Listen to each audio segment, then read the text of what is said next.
Have you ever heard someone say something about a life you're living and realized you used to say the exact same thing? Not a big statement, not something you remember deciding, just a sentence you were sure about once. I could never. I need things a certain way. That wouldn't work for me. The kind of thing you say without thinking twice, because at the time it's true. And then time passes, quietly, without asking you. And one day someone says it again. Same words, same tone, only now they're saying it to you, about your life. And for a moment, you're not offended. You're not defensive. You're just trying to remember. When did that stop being true? And more strangely, why didn't you notice when it did?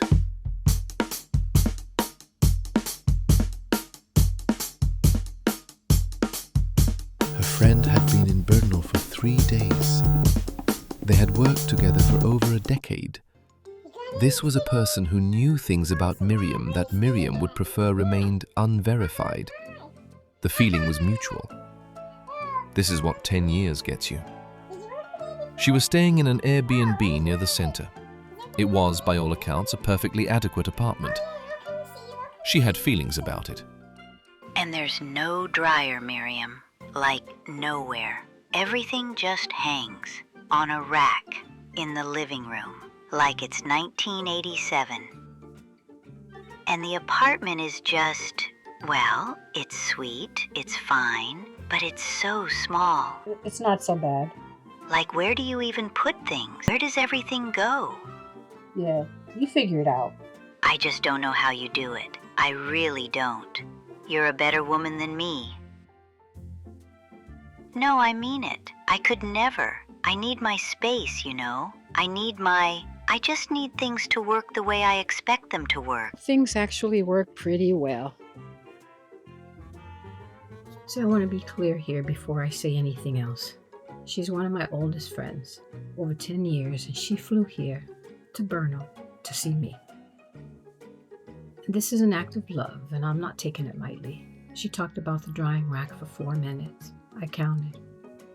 The thing is, and I want to be careful here, because she's currently sitting in an Airbnb that's about 2 kilometers from where I am right now. And the thing is, I said those things. Not approximately, but exactly. The dryer, the space, where does everything go? I said all of it, and I probably said it to her.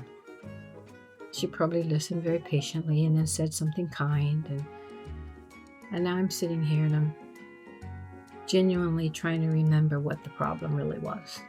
The drying rack had been there since October. It hasn't been here since October. Miriam had stopped seeing it sometime around December. She could not have told you exactly when. That's not true. Maybe. This is, it turns out, how most things happen.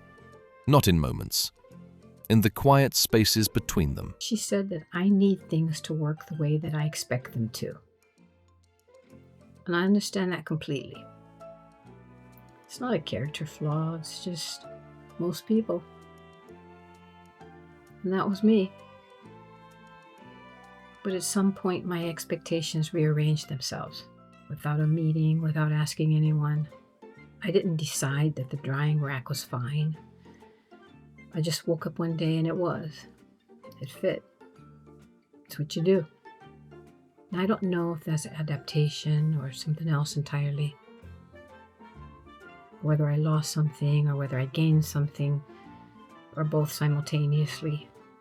And I just haven't finished sorting it out yet. But what I do know is that when she said, I could never, something in me wanted to say, no, you don't understand. This is actually,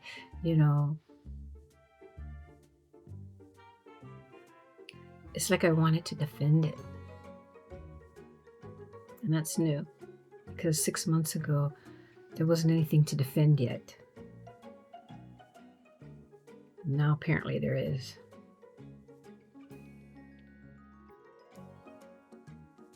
She'll fly home tomorrow and I'll miss her.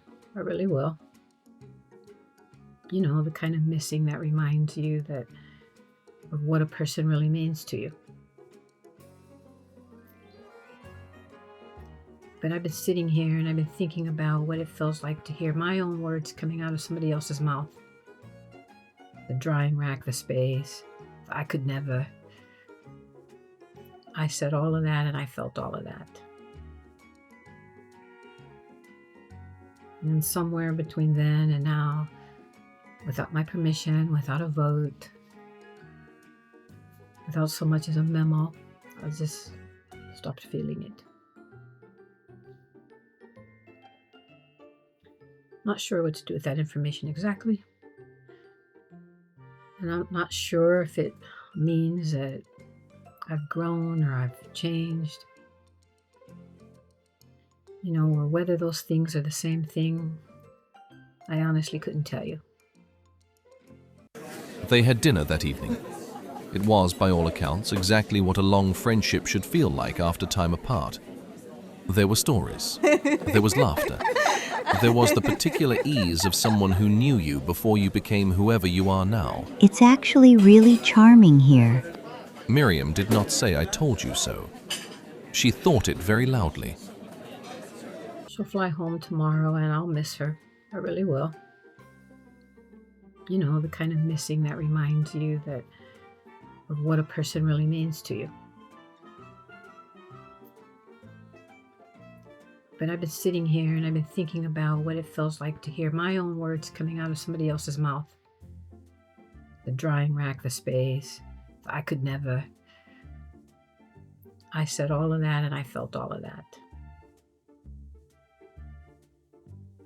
And somewhere between then and now, without my permission, without a vote, without so much as a memo, I just stopped feeling it. Not sure what to do with that information exactly. And I'm not sure if it means that I've grown or I've changed. You know, or whether those things are the same thing, I honestly couldn't tell you. The rack is still ugly though. I want to be clear about that. That afternoon, Miriam walked through the city for 40 minutes without a destination. This was not unusual. It had become, without announcement, a thing she did. She had arrived in Brno with a suitcase and a plan, and a very long list of things she was prepared to tolerate. Somewhere along the way, she had stopped tolerating them. She had simply started living among them. There is a difference. She was beginning to understand what it was. She hugged her friend for a long time as they said their goodbyes the next morning. Then she came home, made coffee, and stood at the window for a while. The drying rack was right where she left it.